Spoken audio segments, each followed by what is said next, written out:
We've prepared for Dubois before. Like I said, this camp, we've already hit better numbers than we've done for the Park and the Huni camp already. It's a shootout. Proper shootout. Like a Western. Fabio Wardley!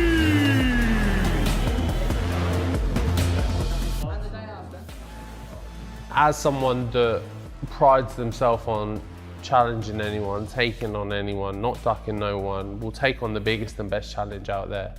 We look at the list, we look at the options. Who's the best scalp? Who am I going to get the most credit for? Who am I getting the most recognition for?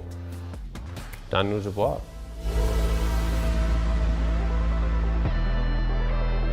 He's very professional in his preparation as always. That's what's allowed him to do the things that he's doing. That's why he's heavyweight champion of the world. Yeah, nothing's changed, which is great, you know. Sometimes fighters, they can win titles and all of a sudden want to do this, want to do that. He's remained the same, professional as ever, and focused on the task at hand. Yeah, Fabio's inspiring, man, to see what he's done, you know, coming from where he came from to becoming world champion. With being that explosive type of fighter, as you know, but his IQ has improved over time. I'm rooting for Fabio, that's us. Obviously, I know the boy's going to come game, they're going to throw hands, and we're going to see who wins, me the best man.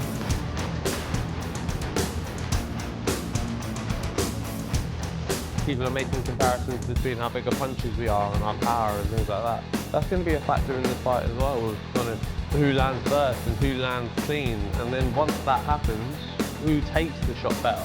Who's more resilient to it? Who's more geared up for it? Who does it rile up? Like, they're all going to be bouncing factors within this fight, and I think that will play a part as well.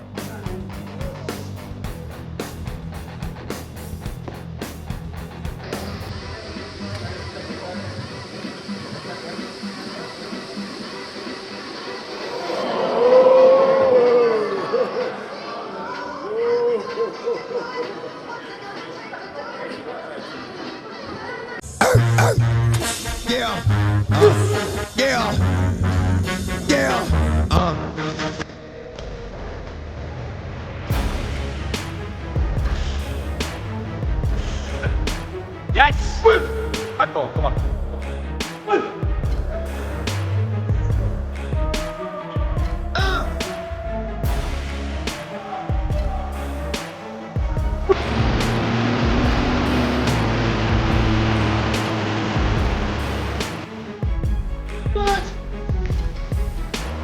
Oh! Ah!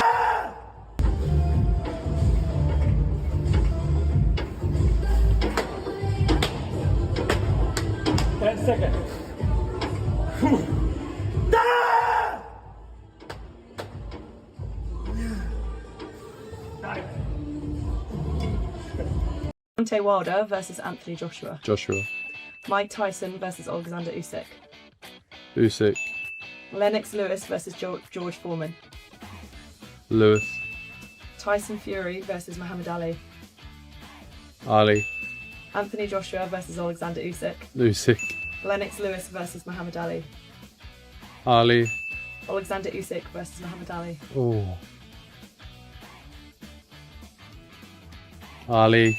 East Anglia assassin Fabio Wardley is all set to make a comeback to the ring as he makes the first defense of his WBO heavyweight strap against former IBF title holder Daniel Dubois on May 9th. The former sparring partners are set to collide in a Manchester melee in the city's brand spanking new Co-op Live Arena. As you already know, these two have quite the history, which makes for a great fight. The undefeated Wardley will look to hold onto his belt in hopes of later unifying the division and is reportedly training with none other than Oleksandr Usyk, who beat Dubois via a 5th-round knockout in July last year. Again,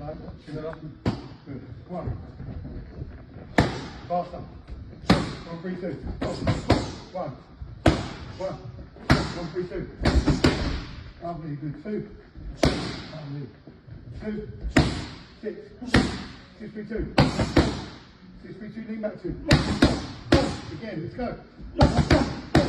One block free. One block free. There you go, friend.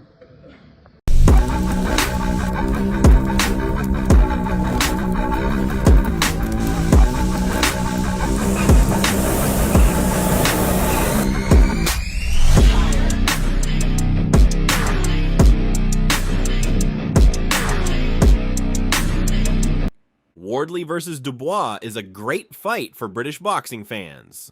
While the boxing world is fixated on other great fights this month, Wardley's WBO title defense against Dubois promises to be an exciting fight where the winner gets the opportunity to challenge the likes of Oleksandr Usyk for the other belts. During their recent press conference, Frank Warren shared why this is a fight worth watching. Warren described the matchup as a terrific and explosive clash that was remarkably easy to make because both men are true fighters who wanted the challenge. He highlighted their combined 95% knockout ratio, warning fans do not blink because the action will be intense from the very first bell. Warren emphasized that this fight represents a path to even bigger stadium opportunities, promising a sellout show with an unbelievably brilliant atmosphere that he believes will be the fight of the year. Don't blink.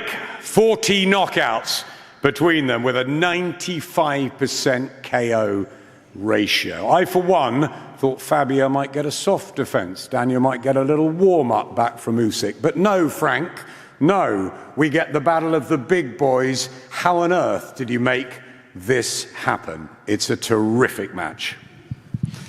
It certainly is, and thank you for gathering here today to see the guys. This fight is a fight both of the fighters wanted. You know, as Adam just said, Fabio coming off of a real good run, winning a world title in style, and saying that he wants a big fight to make sure that if he comes through, he gets into an even bigger fight. And then you got Daniel coming off his loss, who said, no, I want to go straight back in the deep end, I want to fight the best. So we made it happen. It's probably one of the most easiest fights we've ever had to make. Been so easy to get these guys in. You know why? Because they're fighting men. As Adam said, 95% knockout ratio. Do not blink, because this, from the first bell, you're going to be on the edge of your seat seeing something extra, extra special on the night. And I'm delighted that Queensbury are putting it on, that I'm involved in it. I'm delighted it's on DAZN, the home of heavyweight boxing. And this will be another sellout show. The atmosphere is going to be unbelievably brilliant. And we're going to see, I genuinely believe, the fight. Both fighters are explosive and will be looking for that knockout as they try to stake a claim on the division.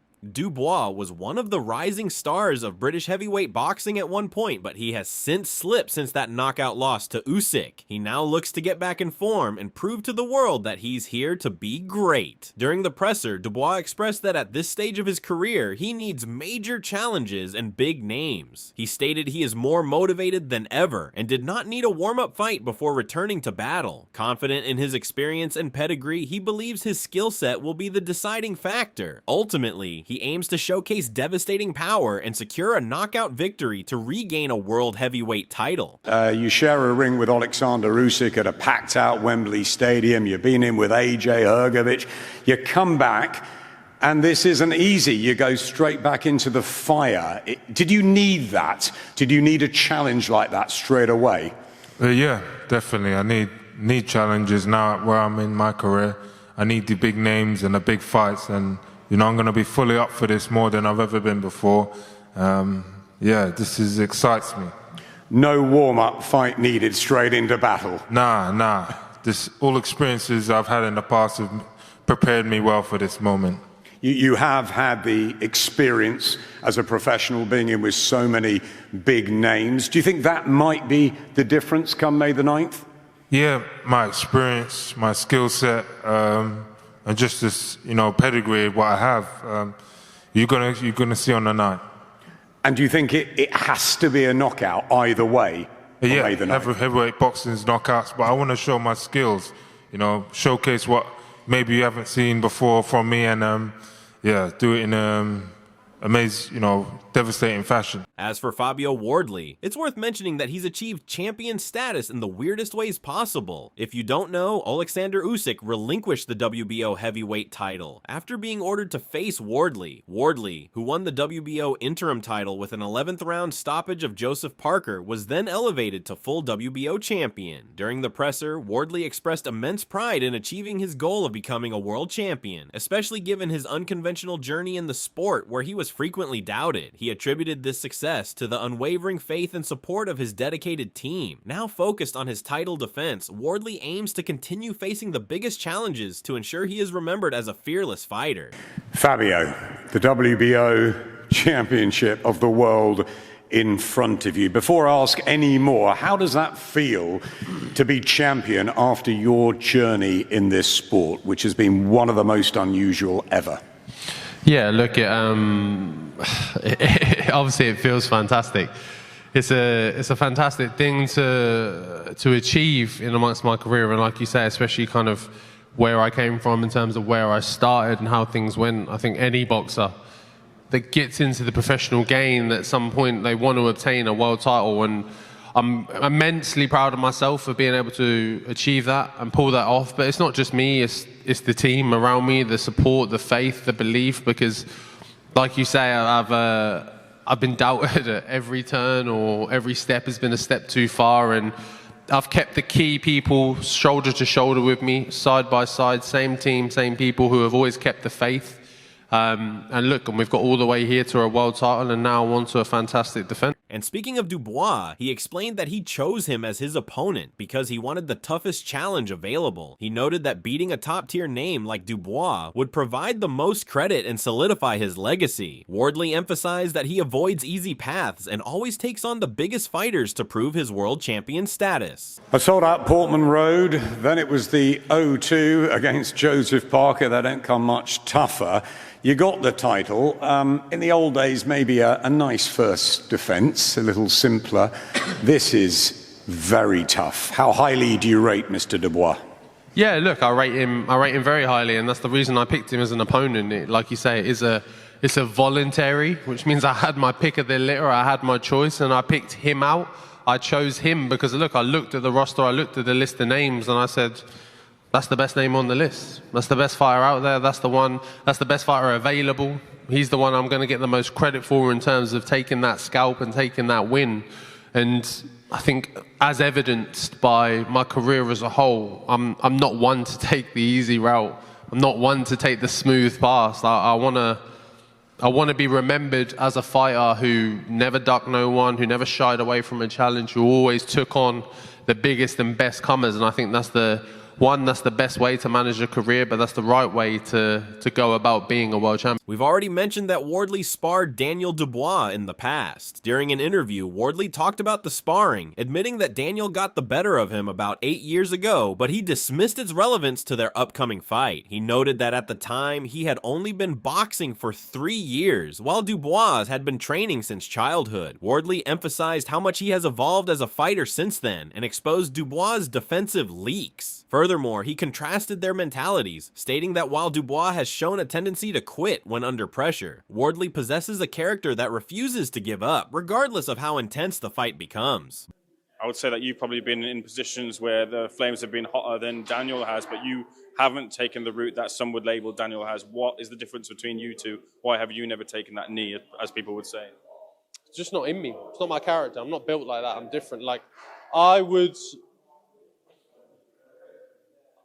be angry with myself if I knew, because ultimately only you really know if you've given up in a moment. Like, if you, like, really, it can look like that, or it can look like maybe you gave up at XYZ, but ultimately the only real person who knows that is you in of yourself. And if I ever did that to myself, if I just went, like, in my brain mentally threw the towel in and just went, yeah, you know what, I'm not doing this anymore, I'm just gonna take a knee or see the fight out or just not really try, like, I would know that. And I would even think less of myself for it.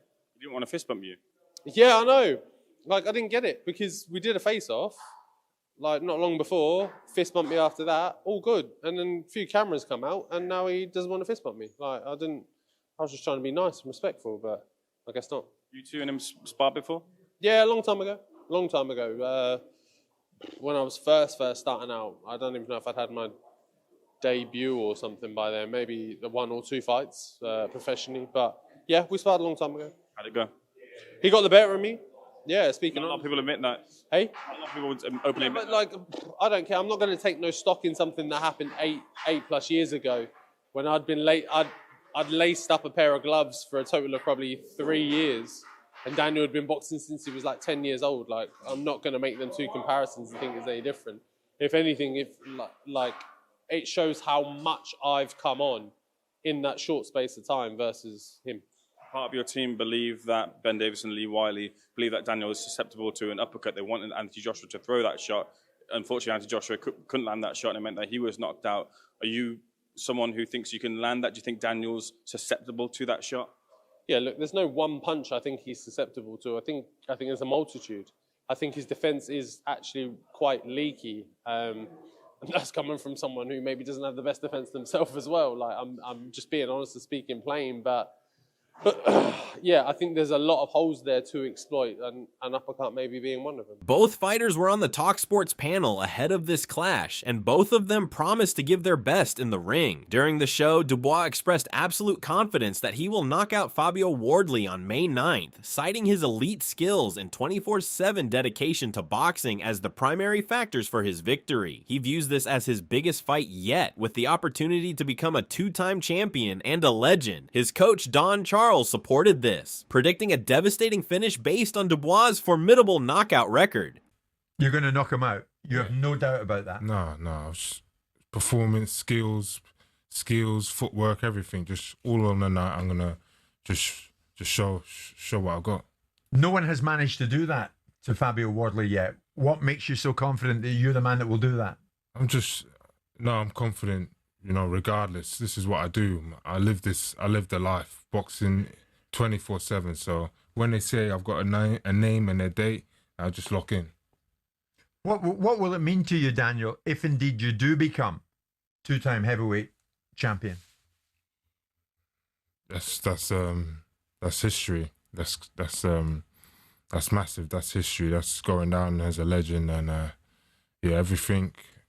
everything I've done before, this is bigger than everything I've done before. This is my biggest fight today. Do you want to finish this for us, Don? What we're going to see on the night? I mean, it's not going to be easy work, Mr. Charles. No, it's not. No, there's no. What might we see?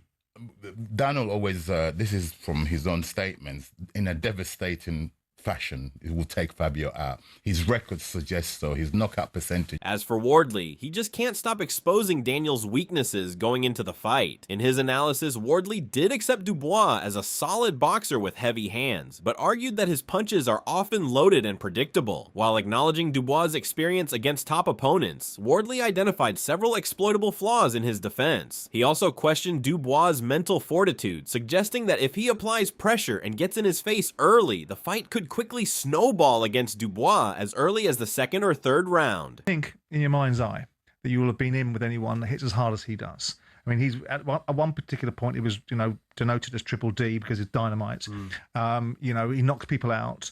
You've been in with various people that hit hard, but have you been in anyone that hits hard as Daniel Dubois? Because if you get hit by Daniel, it's not the same as getting hit by Justice Hooney, is it? No, not at all. Don't get me wrong, they're in different brackets entirely in terms of punch power, but for me personally anyways, the way I feel with Daniel, it isn't particularly sharp or unexpected. His shots are pretty loaded. You can almost see them coming, and that's not to take away from them at all, because if they hit you, they're going to hurt and you're going to feel them, but they're not clean, crisp. They don't come out of nowhere. They're not unexpected. You know what punch is coming, and if it lands, it's going to be heavy. But especially in boxing, it's not so much like chuck a bodybuilder in the ring. They're not going to hit, like, just because they're big and strong, whichever else, they're not going to absolutely knock you out. With boxing especially, it's the punch you don't see, or the punch that's a bit unexpected.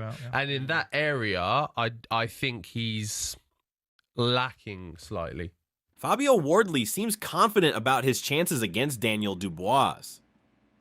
So could we see a potential future fight between these two? Well, apparently not, because Usyk is all set to fight heavyweight kickboxing legend Rico Verhoeven. Wardley was disappointed with Usyk not fighting a lesser-known professional boxer. He, however, wishes that Usyk returns to fight for the world title after this matchup. When asked about the WBC putting the belt on the line, he was sarcastic with his reply. Junior, and we saw the announcement he's going to fight kickboxing world champion Rico Verhoeven. What was your reaction when you saw that's the direction Usyk was going down? Yeah, look, I think it was the same as kind of the rest of the boxing world. It was quite underwhelming. I even said it myself, I understand that he's kind of earned the right to do what you want, but I at least expected it to be some sort of active boxer, someone of some... Not to say I don't actually know much about Van Hooven in terms of a kickboxer, of what his quality level is, but what I'm saying is I expected it to be someone of a decent caliber of a professional boxer. But if it's not, then fine. Look, do your thing, do you, and hopefully he returns to actual professional boxing against some of the top elites. I think a lot of people would echo your sentiment, and given what Oleksandr's achieved, he's earned the right for a novelty, an event people describe it as, but what I think has got a lot of people's backup is the WBC world title being on the line. Is that something that you were even more taken aback by? I guess unsurprising. I understand the game of boxing, of what it is, so yeah, look, is it particularly fair? Is Van Hooven ranked anywhere in the WBC? I don't know, or was he previously? I don't think so, but it is what it is, unfortunately. The game is the game. Boxing will always be boxing. Will always be some things we're unhappy with. It will always kind of go in a different direction than we want it to. But hopefully, look, he gets through it, takes it off relatively easy, and starts, like I say, gets back into the ring with a proper top tier professional boxer. Speaking of a future fight with Usyk, Wardley dismissed it, noting that the heavyweight landscape changes rapidly. Wardley remains focused on his own career, hoping a match eventually materializes. Does him going down the route of a crossover fight like this make you a bit less confident that a fight between yourselves could materialize down the line? I don't know. I don't know how much sway I feel like it has on him even choosing me as an opponent or picking me or us fighting. Ultimately in boxing, you just never know. Anything could determine, because look, from 1 month we thought it was me. The next month we thought it was Wilder. The month after that we thought it was Andy Ruiz, and now it turns out to be kickboxer Van Hooven. So like, you just can never predict what's going to go on. So all I stay focused on is my career, me achieving, winning, looking good, and then hopefully Fabio Wardley is focused on retaining his WBO belt. The upcoming fight is going to be a massive challenge, but both Wardley and Dubois are confident that they can win. But what do you think of this fight? Can Fabio Wardley retain his title and possibly push for a clash with Oleksandr Usyk? Drop your predictions in the comments. That's all from today's video. If you enjoyed it, remember to leave a like, subscribe, and ring that bell icon so you never miss our upcoming videos. And don't forget to share your thoughts in the comments section. Stay tuned, and we will catch you in the next video.